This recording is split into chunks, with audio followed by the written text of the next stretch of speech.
জমিনের সঙ্গে ধূলিসাৎ হয়ে যেত, জমিনের সঙ্গে মিশে যেত। কিন্তু এই জমিনের উপরে বান্দা এত হাঁটা চলা করতেছে, বান্দা এত দৌড়াদৌড়ি করতেছে, জমিন কিন্তু একবারও আমাকে আপনাকে কষ্ট দেয় নাই। দিছে? কথা বলেন, কষ্ট দিছে? কষ্ট দেয় নাই। এই যে জমিন আমাদেরকে কষ্ট দিচ্ছে না, জমিন শুধু অপেক্ষা করে আছে, বান্দা আজকে তুমি আমার উপর দিয়ে বিচরণ করতেছো, চলাফেরা করতেছো, আমাকে তোমরা মহব্বত করতেছো না, আমার উপর দিয়ে দৌড়াদৌড়ি করতেছো, আমাকে বারংবার কোদাল দিয়ে কাটতেছো, কত কিনা দিয়ে কাটতেছো।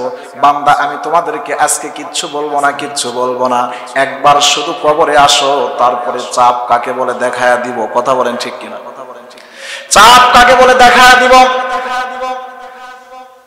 হযরত আলী রাদিয়াল্লাহু তাআলা আনহুর বিবি মা ফাতেমাতুজ জোহরা রাদিয়াল্লাহু তাআলা আনহা দুনিয়ার জমিন ছেড়ে চলে গেছে, ইন্তেকাল করেছে।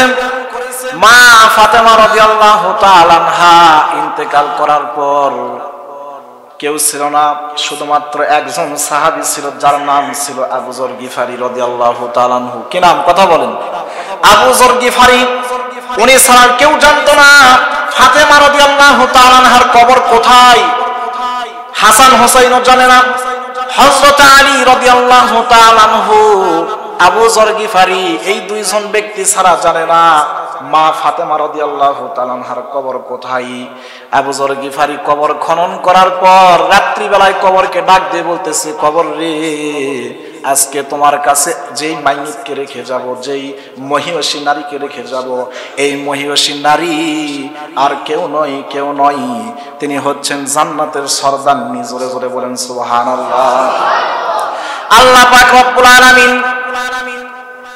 আবু যর গিফারি বলতেছে, এই মহিলা আর কোন মহিলা না, এই মহিলা হচ্ছে জান্নাতের সরদার হাসান হোসাইনের মা। শুধু তাই নয়, পয়গম্বর আরবি বিশ্বনবী সাল্লাল্লাহু আলাইহি ওয়াসাল্লামের মেয়ে। সুবহানাল্লাহ বলেন। এ কবর, আজকে তোমার কাছে যে মহিয়সী নারীকে রেখে যাচ্ছি, খবরদার খবরদার কবর, এই মহিয়সী নারীর যেন কোনো কষ্ট না হয়। আবু যর গিফারি রাদিয়াল্লাহু তাআলা আনহু এই কথা বলার সঙ্গে সঙ্গে কবর থেকে আওয়াজ আসতেছে, কবর ডাক দিয়ে বলতেছে, এ আবু যর গিফারি, আমি কবর দুনিয়ার কে জান্নাতের সরদারনি আমি দেখব না, কে জান্নাতের সরদারের মা আমি দেখব না, কে বিশ্বনবীর মেয়ে আমি দেখব না, আমি কবর দেখব দুইটা জিনিস। কয়টা জিনিস? কথা বলেন। দুইটা জিনিস আমি কবর দেখব। এক নম্বরে যেটা দেখব সেটা হচ্ছে ঈমান ঠিক আছে কিনা। সেটা কি? কথা বলেন, কথা বুঝতেছেন আমার? এক নম্বরে আমি কবর দেখব, সে জান্নাতের সরদারনি হতে পারে, আমার কোনো যায় আসে না, সে বিশ্বনবীর মেয়ে হতে পারে, আমার কোনো যায় আসে না, সে সাহাবীদের মধ্যে এমন একজন সাহাবীর বিবি, সেটা আমার দেখার বিষয় নাই।